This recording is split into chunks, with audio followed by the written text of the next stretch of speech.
Boa noite a todos, sejam bem-vindos para esse novo ciclo de estudos de Torá, nesse ano 5786. Hoje vamos estudar a Parashat Noach com Mora Camilo, diretamente de Israel, na madrugada de Israel. Camilo, super obrigado desde já pela disposição e pela, enfim, vontade de compartilhar Torá com o Neshama. A gente fica muito feliz com isso. Eu vou dar início só fazendo as brachot do estudo, em seguida passo a palavra para o Camilo.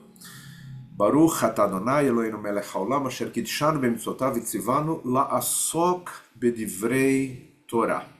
Amém. Amém. וערב נא אדוני אלוהינו את דברי תורתך בפינו ובפי עמך בית ישראל, ונהיה אנחנו וצאצאינו וצאצאי עמך בית ישראל, כולנו יודעי שמך ולומדי תורתך לשמה, ברוך אתה אדוני המלמד תורה לעמו ישראל. ברוך אתה אדוני אלוהינו מלך העולם אשר בחר בנו עם כל העמים ונתן לנו את תורתו, ברוך אתה אדוני נותן a Torá. Amém. A palavra é sua, Camila. Eu vou precisar de seu co-host para. Claro, já, agora imediatamente. Não tem jeito, uma vez professor, não tem como sair do slide. É muito difícil, eu também tenho dificuldade, mas já está com o host. Ok. Então, boa noite, gente. É um prazer voltar aqui no Neshama, revendo pessoas que eu já conheço há uns 15 anos, há 10, e novas pessoas aqui com vocês. Quando a Thaís me convidou na primeira vez, eu falei assim: Uau, 2 da manhã é bem difícil, mas é por uma boa causa. E vamos lá. Deixa eu compartilhar aqui com vocês um.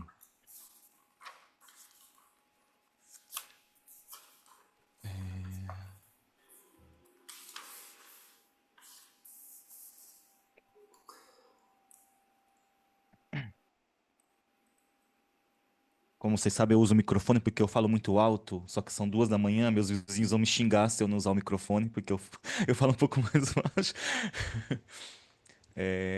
Quando a gente fala da Parashá Noach, é muito difícil. Eu acho que é uma das parashot mais difíceis de se explorar, porque ela é muito ampla. Ela tem vários é, é, comentários, você tem vários temas dentro dela. E para você pegar um tema é muito difícil mesmo.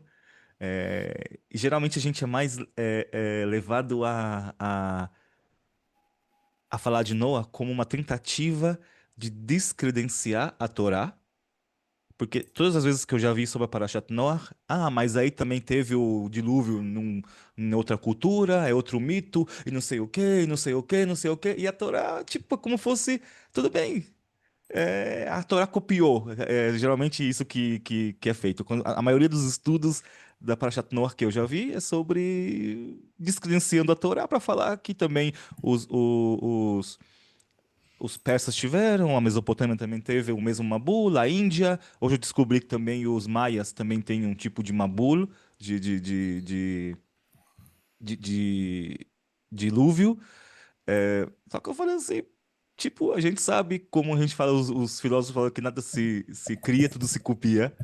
E talvez a história de Noah seja uma conexão remota da humanidade enquanto primórdios da humanidade, onde foi que a humanidade começou. Uns dizem que foi na África, outros dizem que foi no Oriente Médio. A Torá não está preocupada realmente com dados científicos, a Torá está preocupada com ética, moral, com o que a gente pode aprender é, das suas palavras. Então, quando eu tentei fazer um funil do que eu poderia falar sobre a Parashat Noach, eu falei, eu acho que é interessante a gente pegar o mais básico, a relação de Noach com a arca. Então, é isso que eu vou tentar é, desbravar aqui com vocês. Só para a gente entender Nós temos pelo menos uns 5 temas centrais na Parashat Noach. O dilúvio universal, né? Tudo se acabou, a gente já conhece, eu acho que depois da história do Bereshit, que a gente leu na semana passada, eu acho que é a história mais conhecida da Torá, do dilúvio. Depois do dilúvio, a gente tem a arca, ou a aliança do Keshet, do arco-íris, a embriaguez de Noach, a Torre de Babel e a genealogia de Abraão. Quando eu vi os comentários, um comentário que me chamou muita atenção foi que a história de Noach, ela é o marco de quando acaba uma genealogia de Adão e você começa uma nova genealogia de, de Abraão. Você tira toda uma questão de universalidade, porque até então a Torá ela fala de todo mundo, todo, não importando, não existia judeus na época de Noé. E você vai a história da humanidade. Depois, quando você acaba essa paraxá, você vai ter a genealogia de Abraão.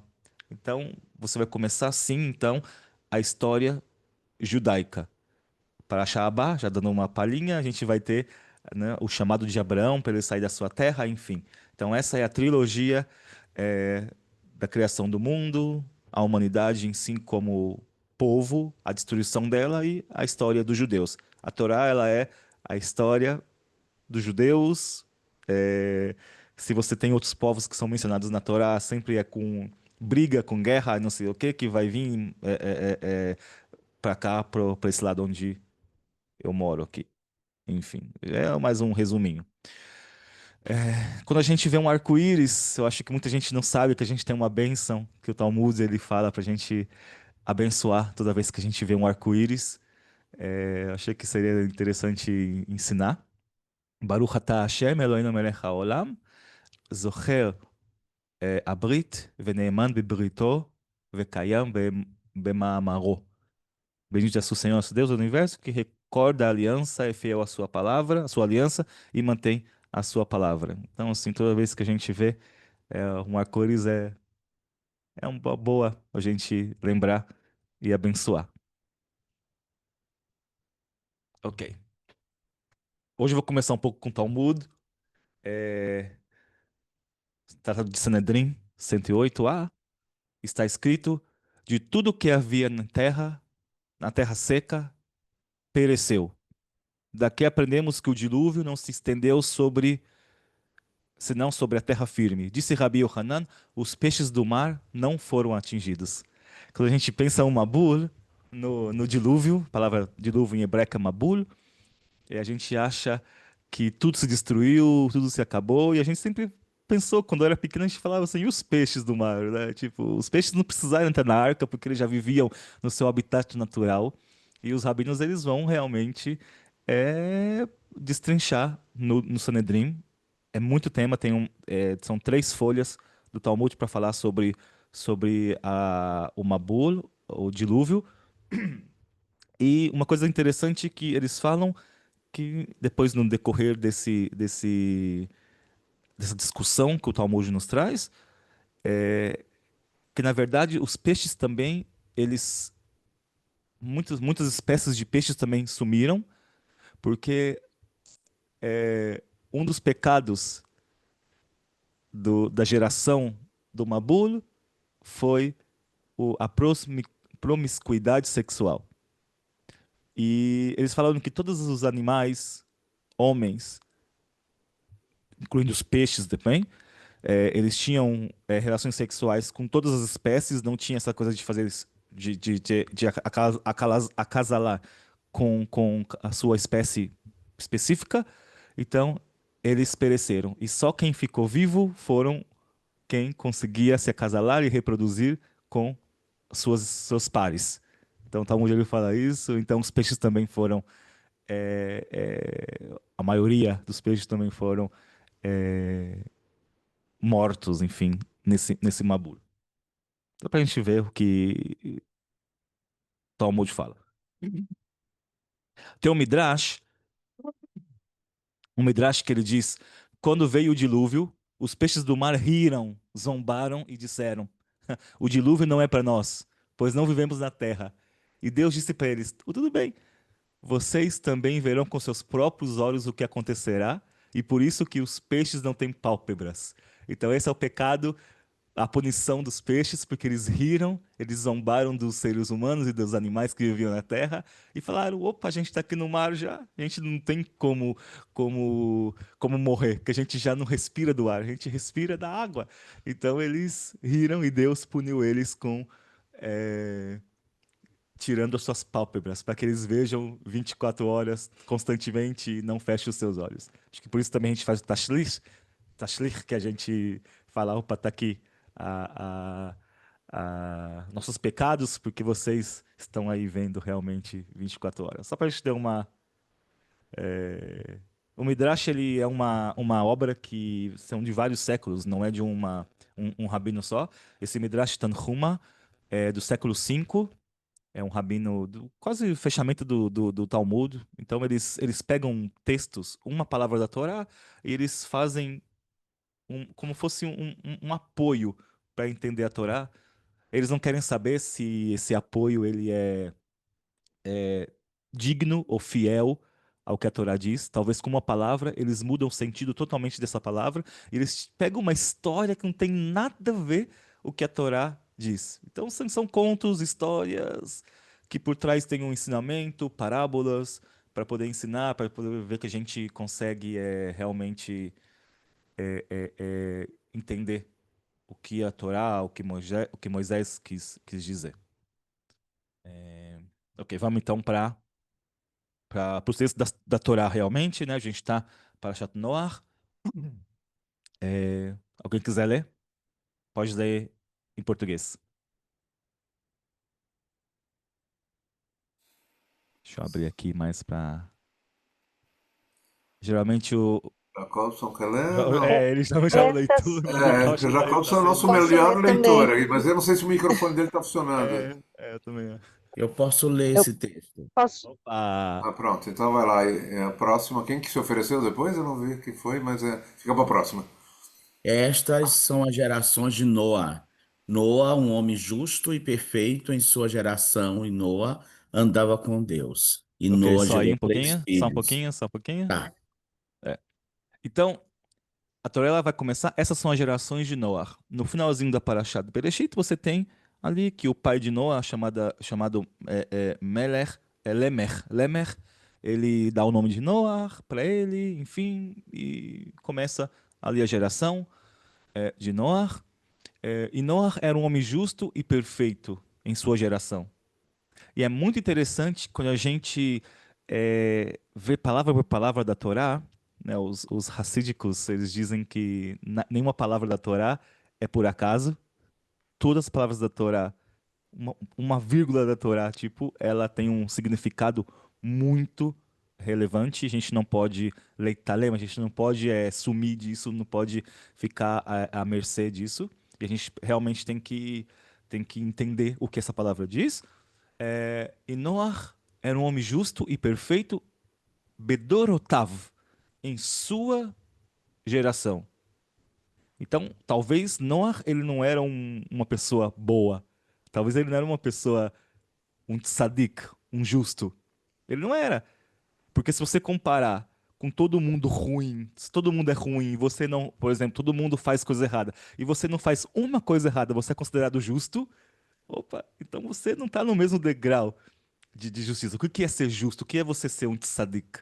O que você é ser perfeito quando a sua geração é uma geração que não, que é pecadora, que é transgressora? Interessante. Talvez Noah ele não era um homem justo. Talvez ele era uma única pessoa da humanidade que fazia alguma coisa, um ato de bondade. A gente vai ver isso no decorrer. Vamos legalê, vamos explorar isso. Pronto, pode continuar, JB. E Noa gerou três filhos, Shem, Cam e Afé. E a terra estava corrompida diante de Deus, e a terra se encheu de violência. E viu Deus que a terra estava corrompida, porque toda a carne havia corrompido seu caminho sobre a terra. Então a gente viu que toda a carne havia corrompido seu caminho sobre a terra. É daqui que o Talmud diz que Não foi no mar, foi só a punição só foi para quem morava na terra firme, na Yabashá, diz. Agora, uma coisa interessante, muito interessante dessa paraxá, é que também há 2 anos, quando começou a guerra aqui em Israel, que o Hamas entrou aqui, todo mundo sabe que ele fez, é, essa paraxá a gente leu nessa semana há 2 anos, e ela traz o nome de Hamas. Eu coloquei aqui, até em bolete, em negrito, no texto hebraico, eu vou ler essa parte, Vatishachet haaretz lifnei Elohim, e se corrompeu a terra diante de Deus, Vatimale haaretz Hamas, e encheu a terra de Hamas. Hamas, o texto que eu trouxe faz violência, só que Hamas pode ser, eu coloquei aqui, Hamas pode ser violência, injustiça, roubo, corrupção moral e social. Então, tudo o que é de ruim é o que diz essa palavra Hamas. Quando a gente faz no Yom Kippur, tem aquela melodia Ashkenazi, é Ashkenazi, mas eu adoro. Eu não sou contra as melodias Ashkenazi, eu adoro as melodias Ashkenazi, aprendi para poder fazer as rezas. A gente faz ai ai ai ai ai ai ai ai ai ai, a gente fala Hamas no Hamas não quer dizer transgredir, como fala isso? Nos transgredimos. Não sei mais falar português, meu Deus do céu. Tipo, essa é a tradução. É transgressão, corrupção, nós corrompemos, a gente fez tudo de errado. E o Targum Onkelos, que é a tradução do aramaico da Torá, ela traduz Hamas como Hatufim, que quer dizer roubos. Hatufim também é sequestro. Quando a gente falou dos nossos Hatufim, dos sequestrados, a palavra hebraica é Hatufim. Então, eu acho que uma forma mística, na semana que a gente lia Parashat Noach, Hamas estava fazendo a festa aqui, e roubando, e destruindo, e talvez alguma coisa mística. Isso que, não sei, talvez a gente vai descobrir daqui noutra encarnação, talvez. E o mesmo Midrash diz que o decreto divino, o decreto do dilúvio não foi selado até que a terra se encheu de Hamas. Está escrito, o pessoal era a pior geração que havia existido, só faziam coisa errada, mas Deus decretou o dilúvio apenas quando a terra se encheu de Hamas, a terra se encheu de violência, injustiça, roubo, corrupção moral, enfim. Foi aí que Deus decretou o dilúvio. Estou falando muito rápido ou dá pra, tá bom? Eu também. Tranquilo. Vamos lá, quem vai ler a A próxima? didática tá ótima, tá Obrigado. boa. Toda. Quem que se Quem tinha se oferecido para ler? Posso ler? A Thaís, Thaís. Vai lá, Thaís. Com Deus andava Noa. Noa precisava de apoio para se manter firme. Mas sobre Abraham está escrito: anda diante de mim, porque ele se mantinha por sua própria força e conduzia os outros. Então hoje a gente pega o Midrash ele dá uma característica e faz uma comparação entre Noah e Abraão. Como eu falei, Noah ele era um justo e um tzadik na sua própria geração. E ele andava com Deus porque ele precisava realmente estar totalmente com esse apoio de Deus. Porque se ele deixasse o apoio de Deus, ele não seria uma pessoa se manter firme, porque, óbvio, diz o filósofo, né? O homem é produto do meio. Então, se todo mundo está fazendo coisa errada, é muito difícil que você também não vai ser influenciado por isso. É muito difícil. E com o Italech Noach, quando Noah ele anda com Deus, ele não consegue deixar Deus, porque ele fala assim: se eu deixar Deus, eu vou morrer. Eu vou também fazer as coisas ruins como esse povo faz. Os comentaristas do próprio Midrash, eles dizem que Noah, ele não era tão justo e tão santo assim. Demorou 120 anos, diz os comentaristas, para que ele construísse a arca, e ele nunca rezou pedindo para que Deus perdoasse aquela geração. Talvez ele também tinha esse ódio no coração de ver todo mundo fazendo as coisas erradas. Ele falou assim: opa, vocês precisam morrer. Como Yoná, como Jonas, que ficou triste quando Deus salvou a cidade de Nínive. Tipo, ele tinha esse negócio no coração. Ele também não era tão justo, não era tão santo assim. Ele era o justo e santo na sua geração. Agora, Abraão não. Abraão está escrito Italer Lifanai. Deus diz, ele andava diante de mim. Tipo, antes de mim, Abraão ia. Deus ia atrás de Abraão, porque Abraão ele era independente, ele se mantinha pela sua própria força. Então, entre a comparação de Noar e Abraão, Noar é apenas um homem comum que não tem muito mérito em, em- em- em- não tem muito mérito no mundo até então. Ok.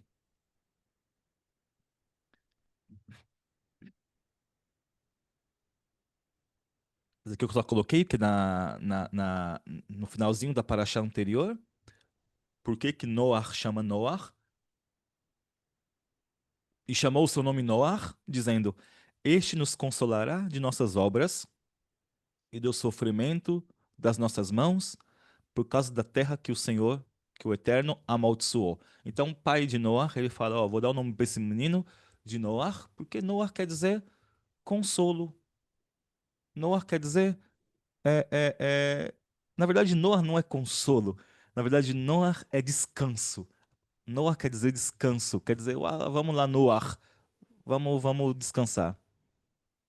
E óbvio que o Rashi, Rabbi Shlomo Ben Yitzhak, da França, um dos maiores comentaristas do texto da Torá.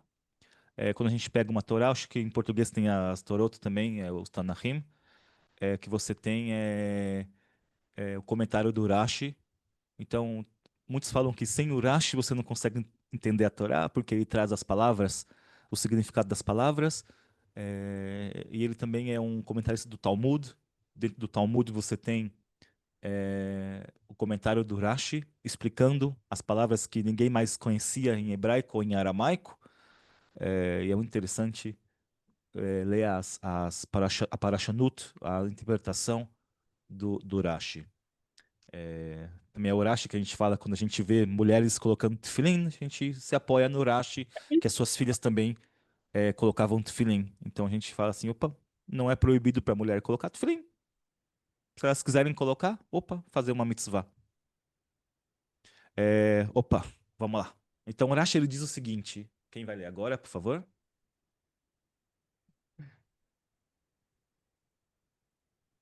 Candidato, se não. Vai, vou ler. Este nos consolará, aliviará de nós o sofrimento das nossas mãos. Antes que Noar viesse ao mundo, as pessoas não tinham instrumentos de arar a terra. Ele os preparou para elas. A terra produzia apenas espinhos e cardos, mesmo quando se semeava trigo, por causa da maldição imposta a Adão, o primeiro homem. Mas nos dias de Noar, a terra descansou dessa maldição, e é por isso que foi dito: Este nos consolará. E se não explicarmos assim, o sentido literal do nome não combina com a expressão. Então, o nome deveria ser Menachem, consolador. Então, na verdade, não é que ele não consolará. Tipo, a terra vai descansar. A terra vai descansar, porque se fosse ele trouxeram o consolo para a terra, então o nome dele seria Menachem. Então, o Rashi ele fala o seguinte, não está muito bem explicado porque chama Noar. Então, na verdade, Noar não é por causa que ele trouxe a consolação, mas sim porque a terra descansou da maldição que foi imposta para a terra, para Adão Arishon, para o primeiro homem que pecou, enfim, e não tinha mais ali os frutos, era difícil. E interessante que ele, Noah, é o que inventou, vamos falar, o arado, a enxada, enfim, a foice, porque tudo ele fala que ele que inventou esses meios de produzir, de colher, de arar a terra para poder produzir mais. Então, Noah é interessante, interessante.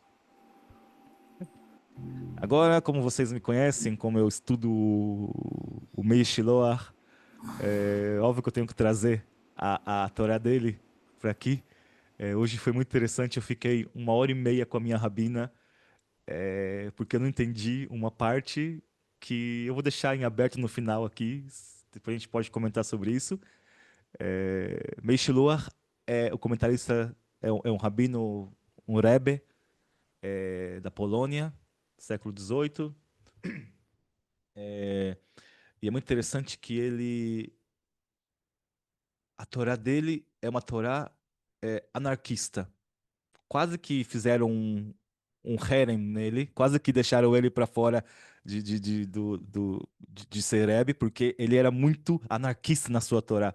E a Torá dele é muito difícil, às vezes, de explicar. E eu falei assim, vamos ver o que ele fala sobre Noah.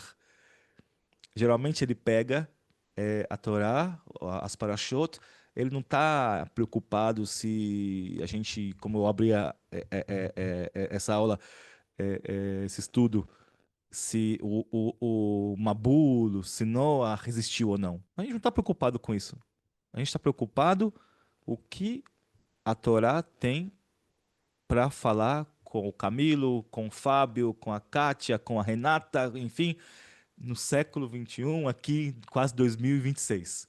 Entendeu? A gente não está preocupado se realmente é um fato histórico ou não. A gente está preocupado o que ela quer dizer com a gente.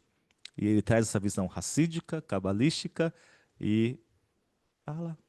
Vamos lá, quem pode ler? Por favor. Se Posso não ler? tiver ninguém, eu leio. Eu leio. Tá. Estas são as gerações de Noar. Faze para ti uma arca de madeira. O significado da arca, Tevá, é o seguinte: o santo, bendito seja ele, deu a Noar um conselho e uma proteção, para que pudesse se abrigar até que passassem os dias da ira. E assim também acontece com qualquer pessoa cujo coração ainda não esteja purificado. Ela pode aprender conselhos de como se esconder e se proteger de todo mal e sofrimento que sobrevém ao mundo. E assim disseram nossos sábios. Tana Devei Eliyahu Rabá, capítulo 6. Se a pessoa vê que os sofrimentos vêm sobre ela, que fuja para os recônditos da Torá, pois é ela quem lhe dará o conselho de como se salvar. Ou seja, Noah, que quer dizer descanso, ele também precisava em si mesmo de um descanso. Meah Shiloach, ele fala o seguinte, que a Tevá, a arca que Noah construiu, era para ele se refugiar da maldade e da ira. Um dos grandes pilares do Hassidismo é fuja da ira. A gente conhece, talvez, não sei se vocês conhecem o filme Ushpizin, que todo ano eu também eu vejo no Sukkot. É Ushpizin é um dos convidados de Sukkot. É um filme israelense que também tem. Acho que, quando eu via aí no Brasil, tinha a transliteração, a, o subtítulo em português. Se vocês não conhecem, depois eu mando para a Thaís, ela manda para vocês o link, talvez se eu achar no YouTube. E fala muito sobre, o racismo fala muito sobre itbodedut, que é você fugir do caos, você sair pro mato, para um lugar onde não tem ninguém, e você rezar, e você gritar, e você se, tipo, tirar sua ira que está em você, e você não lançar a ira em ninguém. Você deixar, você se dissipar dessa ira. Então, é muito importante pro racidismo você não se irá, você não sentir raiva. Então, quando a gente vai ser tomado pela raiva, vai ser tomado pela ira, olha lá, 120 anos, Noar, ele construiu a arca, ele via ali todo mundo fazendo coisa errada, todo mundo transgredindo, e talvez consumia ele de uma forma que ele não conseguia realmente lá no ar descansar, até que ele faz essa arca, entra nessa arca e passa ali o Mabul, passa ali todo o dilúvio, passa ali todas as coisas ruins que acontecem. Opa! E agora ele pode respirar e realmente descansa.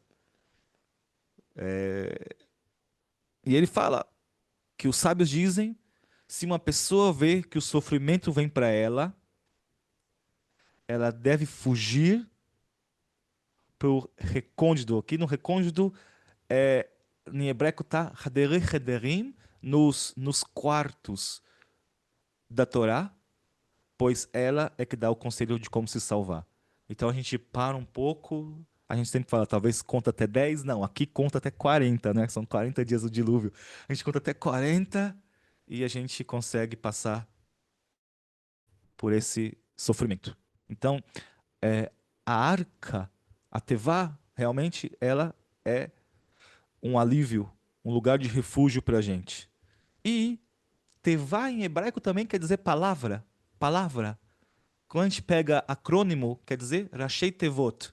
Aquilo acrônimo que é as palavras, o início das palavras.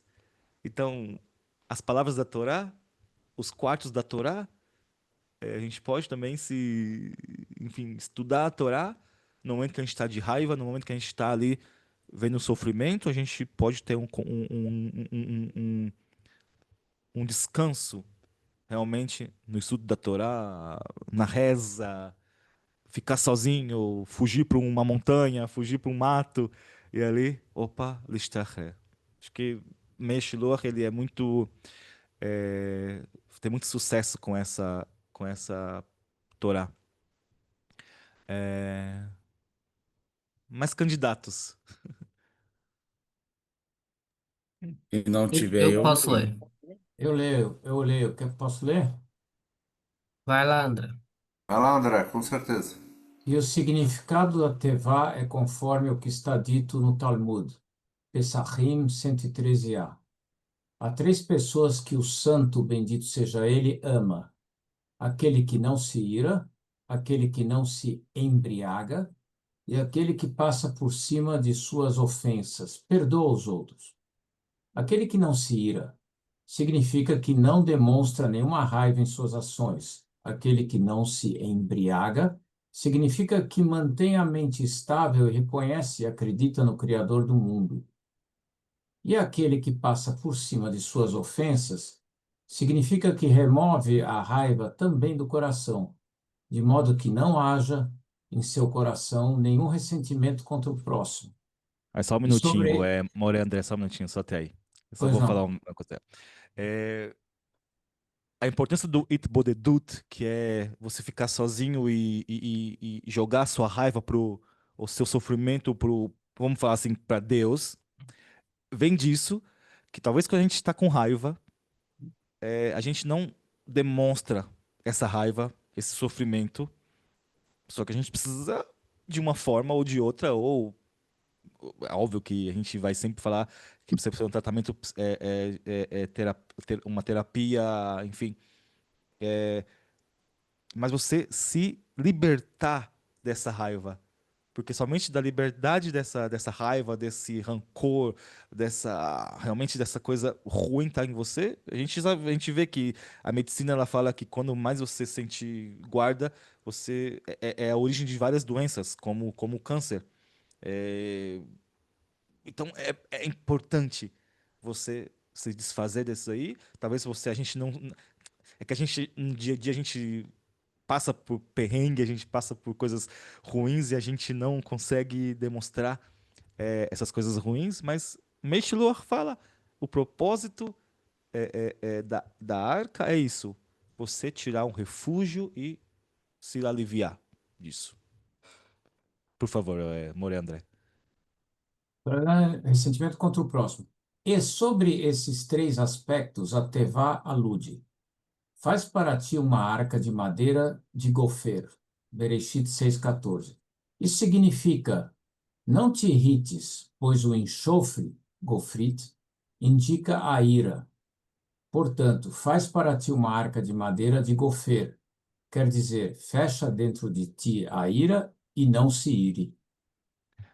Obrigado. Essa madeira de gofer, ela é o cedro do Líbano que eles faziam, né? Que é uma das árvores mais poderosas e era aqui a gente tem que lembrar que Israel bíblico, uma parte vai até Tiro, não é ali na, na- no Líbano.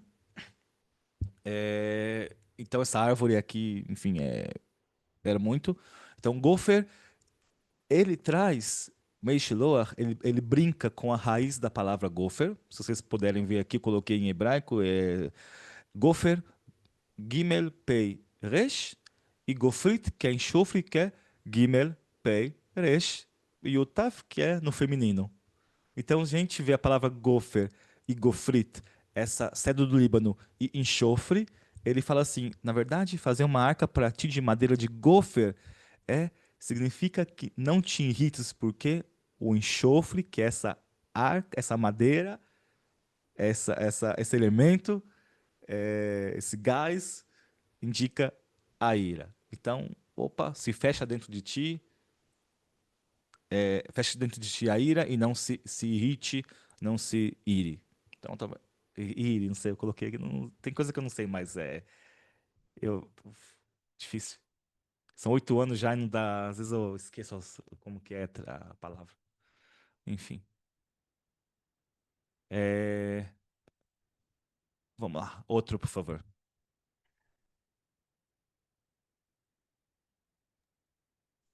Candidatos, Posso ler? candidatas. Posso Alguém? ler? Pode, Ted, Posso você ler lá? consegue? Consegue? Vai lá. Fará compartimentos na arca. Isso significa que não te embriagues, mas que sejas equilibrado e de mente clara, pois Kinim significa câmaras ou salas. Assim como alguém que possui muitas salas precisa ter serenidade mental, Yishuv Hadat, para saber o lugar e a função de cada uma, também o ser humano precisa de equilíbrio interior para ordenar seus pensamentos. Meseret Kenim alude a isso, pois quem não tem clareza mental e um coração puro não consegue compreender verdadeiramente a profundidade das palavras da Torá encontradas nesse tratado. Só um minuto, Ted. Sim? É, sim, aí ele fala da segunda. Primeiro ele falou sobre não se ir, e agora ele vai falar sobre farás compartimentos, que nem na arca. Ou seja, a gente tem uma complexidade na nossa mente, na nossa cabeça. Então, qualquer ashpah, qualquer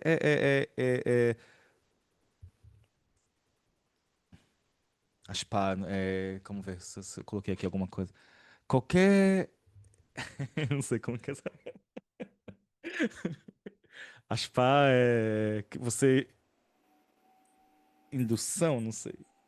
Alguém sabe o que é ashpah? Esqueci a palavra, desculpa. Pode ser Enfim, qualquer. motivação? Não, é uma pessoa. Motivação? Pois. Influência. Ah, É.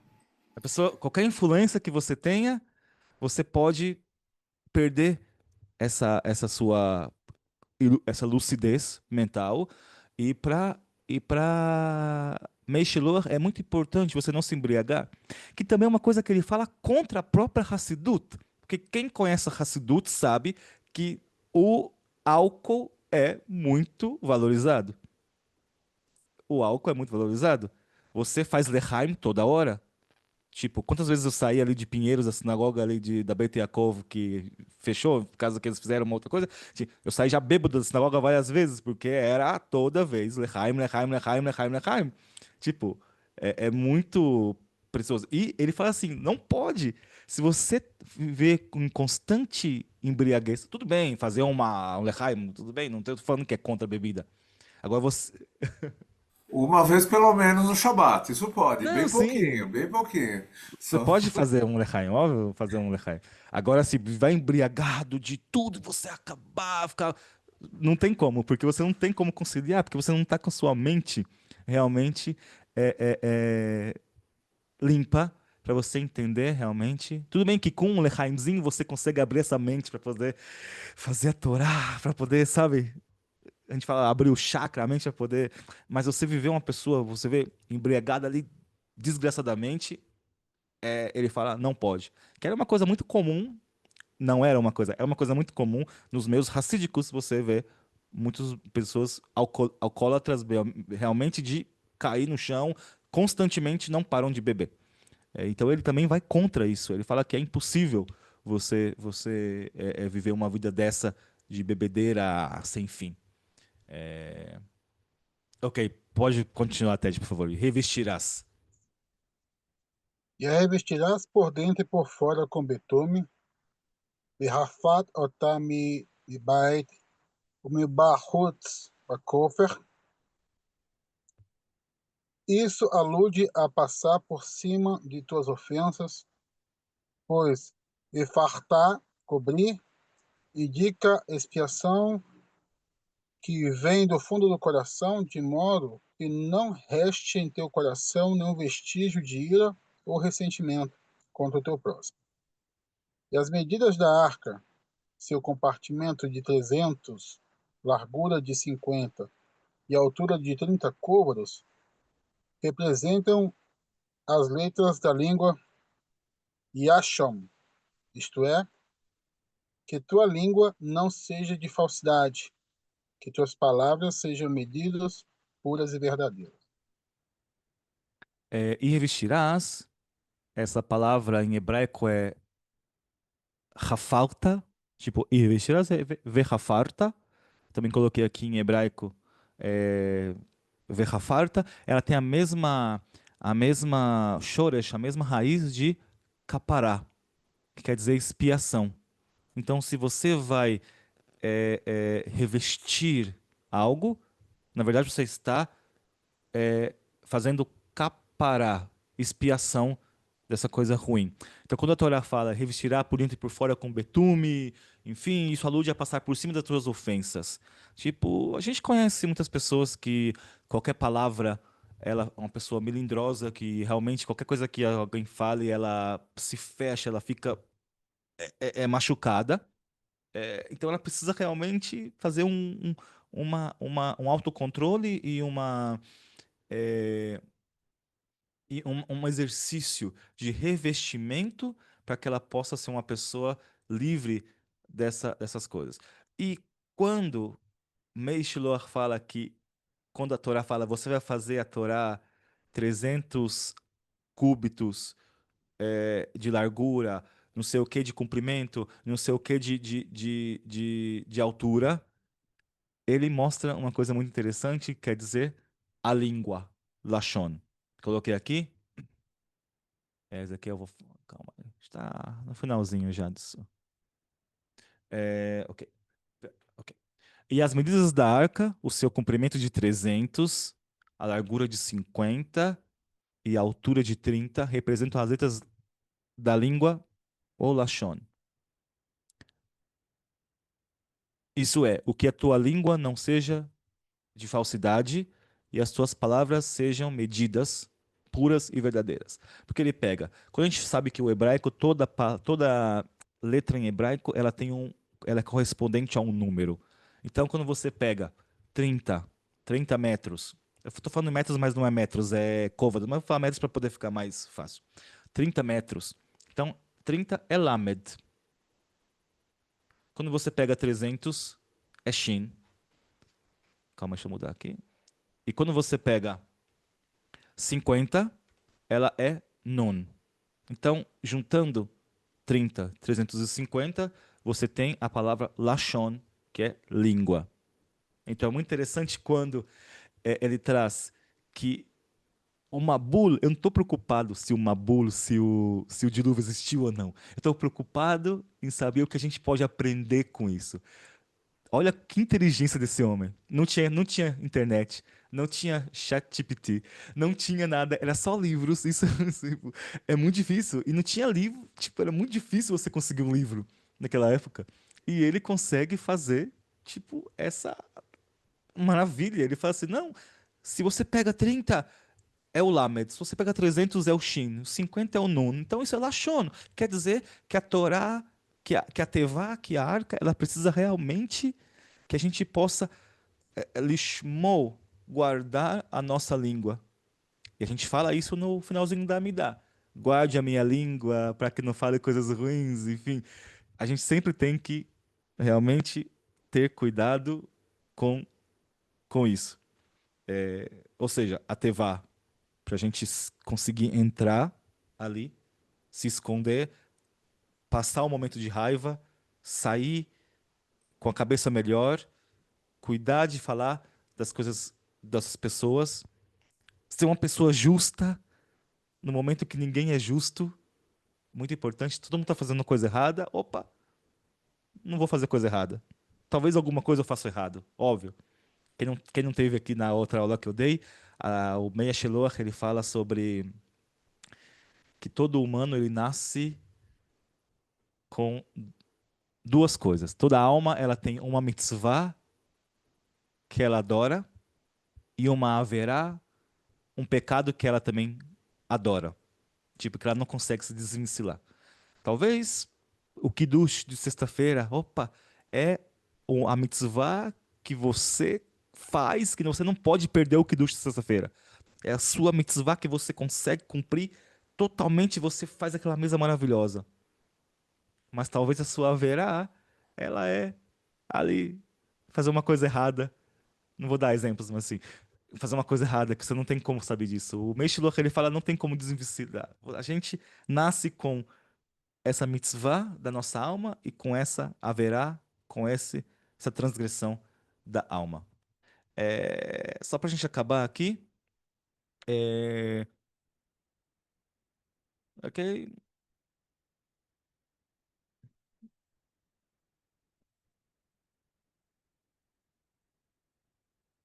Vai. Deixa eu ver quanto tempo eu tenho. Ixi, já acabei já. Pronto, tudo bem, já.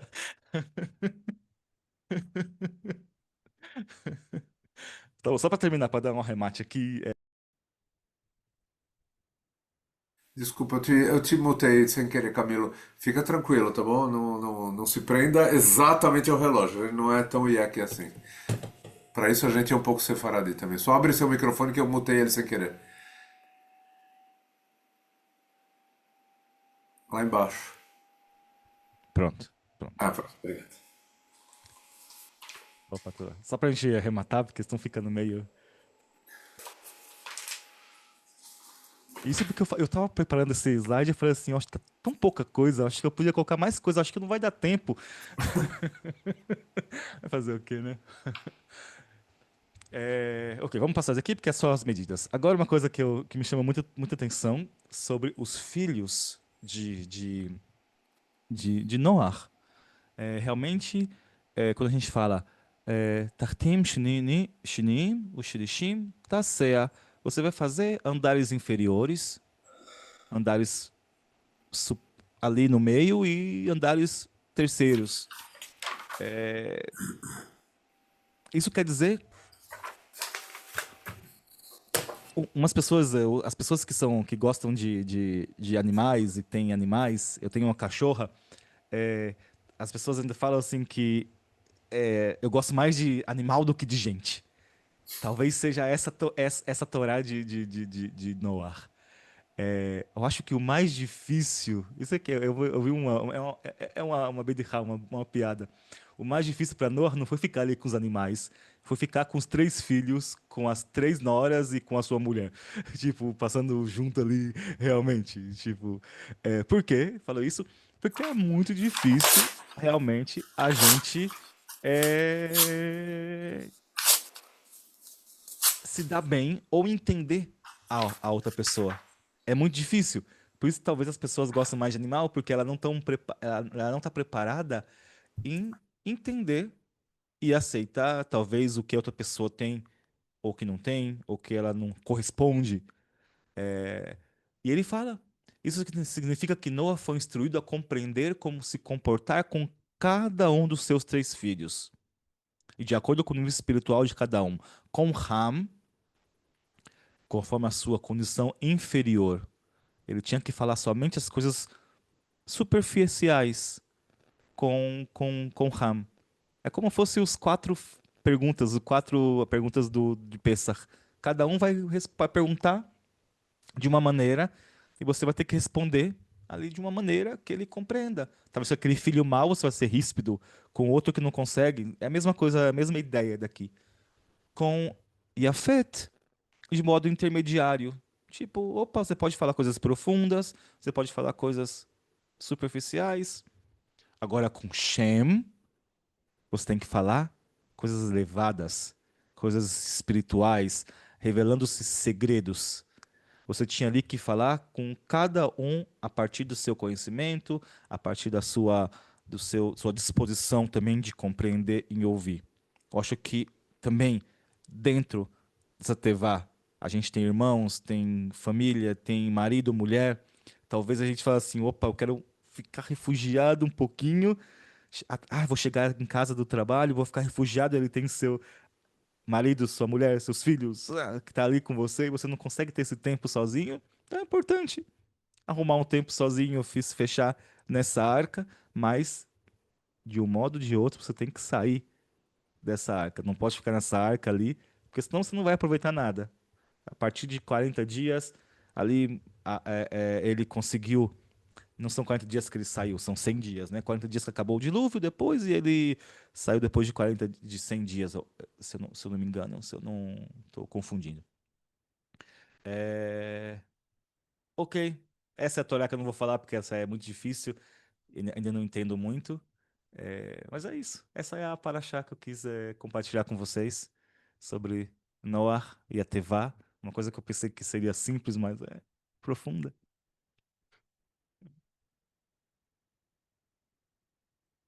Super obrigado, Camilo, como sempre, muito rico. Tudo que você trouxe pra gente e muita coisa para pensar também, né? Essa coisa de entrar na arca, isso de cada um de nós, né? Ter esse tempo para entrar na arca é muito interessante. E quando você falou de sair da arca, me lembrei de uma coisa que não tem nada a ver, mas que também a gente vira e mexe fala isso, que e não tem nenhuma relação direta, tá bom? É sobre o luto, né? Quando a gente também vira e mexe fala isso para os enlutados. O luto termina, ele é finito, né? E depois você tem que sair do luto e a vida vai seguir. Isso é super importante, né? Enfim, não tem nada ligado diretamente, mas me lembrei disso. Alguma pergunta, dúvida, comentário? Tem mais alguém acordado de madrugada aqui, né? Não é só você, Camilo. O André tá aí, Quem? fala. A Carol, que tá aí na Europa, tá pertinho de você. Ah, Fala, André. Bom, rapidinho, já são mais que duas aí, né? É, eu só queria assim, fazer um comentário, porque a gente começa lendo o Bereshit e vai vendo que a proposta da criação, pelo menos quem escreveu o Bereshit, pensou numa mensagem interessante, que o Criador ele vai se retirando de cena. Nós temos várias criações. Nós temos a primeira de 6 dias, depois nós temos a segunda, onde aparece o homem que tensiona o seu estado de espectador do Éden e resolve escrever sua própria história. E aí ele empreende. Temos o fenômeno humano mais terrível, mas muito humano, que é a transferência de responsabilidades, né? Onde até com Caim ele transfere a Deus a responsabilidade pelo seu próprio deslize, né? Assassinato.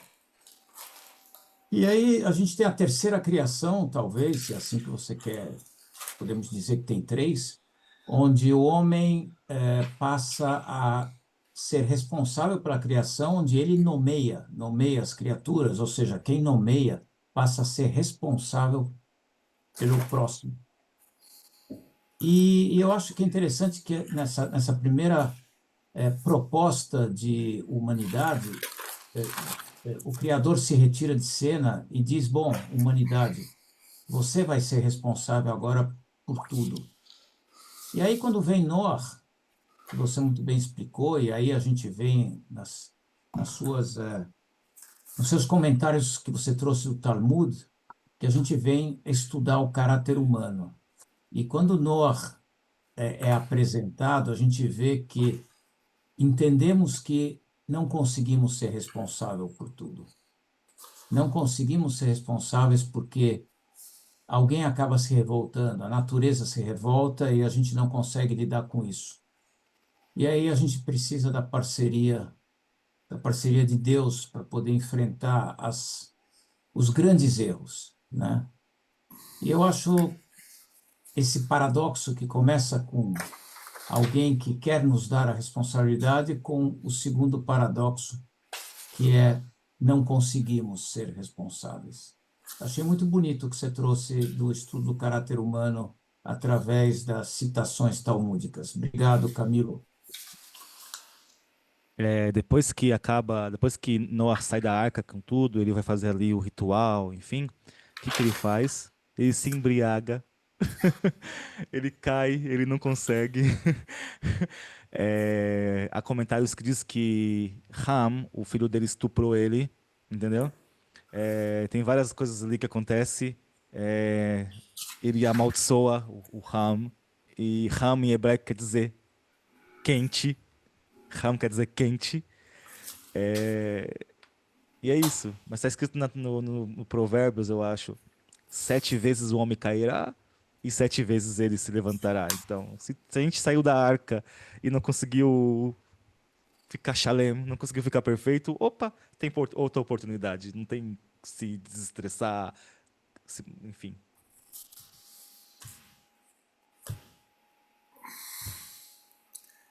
Mais algum comentário?